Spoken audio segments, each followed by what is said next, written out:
Hak 40% hasil cukai Sabah yang termaktub di bawah Perjanjian Malaysia 1963 MA63 dan Perlembagaan Persekutuan perlu dihormati dan dipertahankan. Presiden Parti Warisan Datuk Seri Muhammad Shafie Apdal berkata isu tersebut bukan soal politik tetapi soal prinsip dan maruah negeri yang menjadi sebahagian asas kepada pembentukan Malaysia.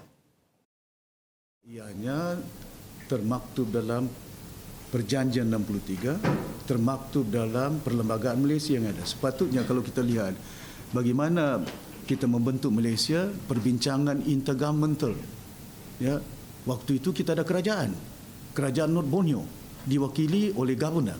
Tapi setelah kita perjanjian 63, governor tidak wakilkan kita. Tanda tangan di depan Queen Elizabeth, kita Sabah, North Borneo waktu itu diwakili oleh Tun Mustafa, Tun Fuad J. Sundang dan Tun Temanggung juga dari Sarawak dan Tun Waping.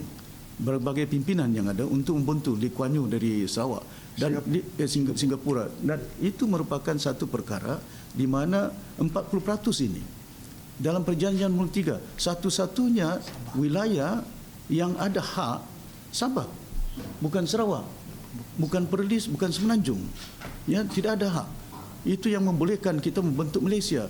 Termaktub di situ dari bagaimana pembayaran 40%. Cukai yang dipungut daripada Sabah dikembalikan kepada Sabah.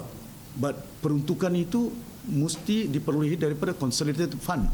Cara nak dapat cukai, cara nak bagi duit itu balik, ada cara-cara dia. Itu dah pun spell out clearly in the Malaysian Constitution yang ada. Maka itu kita pertahankannya. Shafie menegaskan pada tahun 2019, beliau telah mengemukakan cadangan supaya jawatan kuasa perundingan MA63 dibubarkan dan digantikan dengan jawatan kuasa khas pelaksanaan MA63 bagi memastikan hak tersebut benar-benar direalisasikan. 18 hari bulan November 2019, kita bincang. Saya minta kepada Kerajaan Persekutuan waktu itu Perdana Menteri Tun Mahathir. Waktu itu saya Ketua Menteri dan jawatan kuasa yang hadir, Lim Guan Eng, Azmi, semua yang ada, kabinet yang ada, their liking pun ada. Apa yang saya cadangkan di situ? Mandiang B.K. Liu, Menteri Undang-Undang waktu itu, bubarkan jawatan kuasa rundingan Perjanjian 63. Tubuhkan jawatan kuasa khas untuk menunaikan Perjanjian 63. Pasal buat apa kita mau runding-runding lagi? Pasal sudah dijanjikan, dirunding melalui Kabul Commission, dirunding melalui Perjanjian 63, sehingga kita bentuk, lahirkan satu anak dinamakan Negara Malaysia.